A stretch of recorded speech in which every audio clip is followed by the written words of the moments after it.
Hour historical and beautiful Bangladesh YouTube চ্যানেলে আপনাদের সবাইকে স্বাগতম। আজ আমরা কথা বলবো গন্ডার প্রাণীটি নিয়ে। এই প্রাণীটির গায়ের রং বাদামি থেকে ধূসর পর্যন্ত পরিবর্তিত হতে পারে। প্রায় 10 মিলিয়ন বছর আগে আফ্রিকাতে কালো ও সাদা গন্ডারের পূর্বপুরুষ উপস্থিত ছিলেন। একটি পূর্ণবয়স্ক গন্ডারের দৈর্ঘ্য 3 থেকে 3.75 মিটার এবং দেহের ওজন 800 থেকে 1400 কেজি পর্যন্ত হতে পারে। নারী গন্ডাররা পুরুষের তুলনায় ছোট হয়ে থাকে। গন্ডারের মাথায় 50 সেন্টিমিটারের মতো একটি শিং দেখা যায়। এই শিংগুলো প্রতিরক্ষা, আতঙ্ক এবং খাওয়ার সময় শিকড় খোলাতে ব্যবহার করে এরা। কালো গন্ডার সাদা গন্ডারের থেকে ছোট হয়ে থাকে। গন্ডার সাধারণত দৃষ্টিশক্তি, শ্রবণ শক্তি এবং গন্ধের উপর নির্ভর করে। এদের শ্রবণ শক্তি খুব প্রখর। গন্ডাররা সাধারণত গাছপালা, শাখা, অঙ্কুর, কাটা কাঠের ঝোপ এবং ফল খায়। এরা প্রায় 18 প্রজাতির মতো কাঠ খেয়ে থাকে। কালো গন্ডার গুণগত মানের উপর ভিত্তি করে খাদ্য নির্বাচন করে থাকে। এরা যোগাযোগের জন্য বিভিন্ন ধরনের ব্যবহার করে থাকে। তাদের একচাটিয়া প্রকৃতির কারণে সুগন্ধি চিহ্নিত প্রায় নিজেদের অন্য কালো গন্ডারের কাছ থেকে শনাক্ত করার জন্য ব্যবহার করা হয়। একটি কালো গন্ডারের মূত্র এবং ফিসের মাধ্যমে তার বয়স, লিঙ্গ এবং পরিচয় নির্ধারণের জন্য অন্য কালো গন্ডার ব্যবহার করা হয়। এদের শক্তিশালী নল আকৃতির কান আছে যা সমস্ত দিক দিয়ে অবাধে ঘোরাতে পারে। এই কানের সাহায্যে তারা অনেক দূরের শব্দ শনাক্ত করতে পারে। এরা প্রজননের জন্য 2 থেকে 3 দিন এমনকি 1 সপ্তাহের মতো এরা একসাথে থাকে। একটি কালো গন্ডারের জন্য গর্ভাবস্থান 15 মাসের মতো।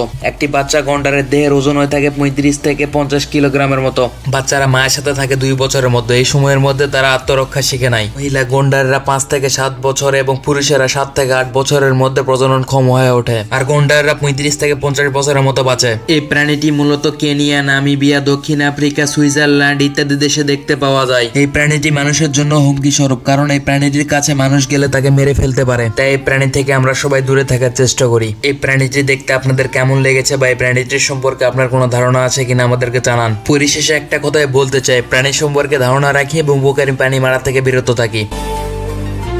আপনাদের সকলকে অসংখ্য ধন্যবাদ। ভিডিওটি ভালো লাগলে আমাদের চ্যানেলটি সাবস্ক্রাইব করে আমাদের পাশে থাকুন। ধন্যবাদ।